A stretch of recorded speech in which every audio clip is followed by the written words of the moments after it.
you look at the current overall changing security landscape, predominantly means traditionally employees used to come to office, there was a perimeter, and so now what happened with the recent COVID for the last 2 years, every CIO CISO had to really enable this whole work from home while we had these VPNs and all other security controls.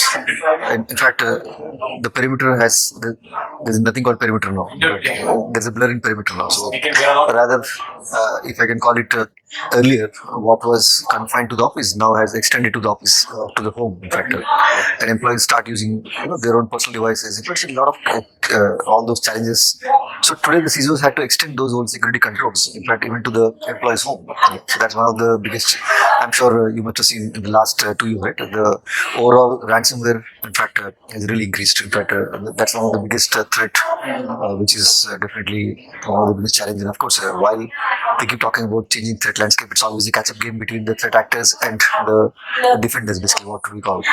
And so while we talk about all these in fact, so there are good evolving security controls now. In fact, I'm sure today most of the enterprises are adopting zero trust.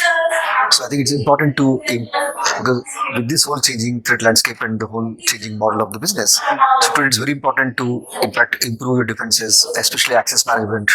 And how do you trust? Because the whole zero trust is all about keep verifying the trust again and again. It's not just the traditional, you open the VPN. So today, I think those are all evolving security. In fact, if I can say, one side, of course, there are challenges, but of course, there are controls in place today.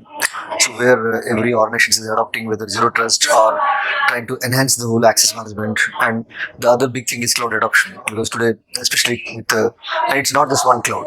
Today, most of the organizations live in multi-cloud. So that's again one of the. It's not just about adopting one cloud, because today most of I keep most of these. We keep coming back in these events where I talk to my peers where they talk about it.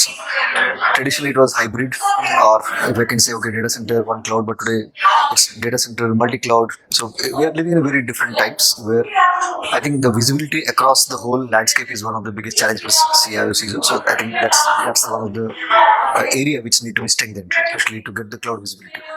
See, the main stuff is where we have to focus on the overall container workload or the protections, right? The people don't focus much on those areas. The cloud security post management play a very significant role from the end to end, where we need a lot of focus and additions. If you focus on that itself, it is the amazing one. The second one is from the end to end IDAM, right? Identity access management across organizations, which play a very significant role, which will give a complete control, right? See, in current scenario, it's very difficult to know this or understand how many vendors, maybe if you take any organization, how many vendors they have it, each vendors, how many employees are there, and each employee is where they have access and what level of depth of access they have it. It's a little bit challenging. Right? That's why this identity access management play a very significant role from end to end to add values and then take it forward. Second one is, of course, the container security. And third, very important parameter is, of course, the API security. Because the API security is the one just where it is playing very significant role. Looks like they are from the external organization, but it is not the case, right?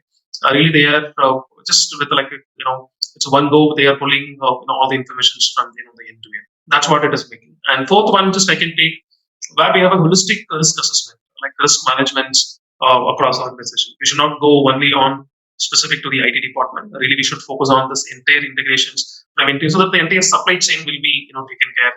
That will be the the validations. Then, of course, the fifth one.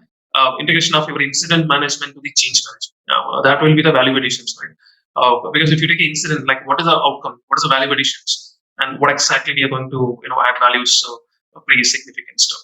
So that standpoint really just we wanted to understand how the incident management is converted into the change management. The weakest chain of the link could be your biggest disaster, right? And it's the tipping point of the problem that eventually follows through. So if you really think about it, of course, the workforce, it's a knowledge worker word today, right? It's not a factory shop typically. So these knowledge workers, when they come through, they must keep cyber aspects first in their day-to-day job perspectives. They should think of small things like, am I clicking on the right link? Is this email a phishing email? Because in the whole psychology that the hackers or adversaries are trying to play is the human psychology of creating an urgency, creating an environment which is pressurized and trying to make them do something which they shouldn't. So I think what's really important is that not only do we train employees, because I think we have always train employees in terms of, let's say, a CBT or more smaller bites of real-time awareness, and then posters and emails and screensavers. But the effectiveness, I think, over a period of time has started to come down. So what's also becoming very important is that we actually start to invest in technologies and tools which are more AI ML enabled. For example, if you really see some of the biggest threats, example, ransomware, the first point of infliction or the threat vector really is an email.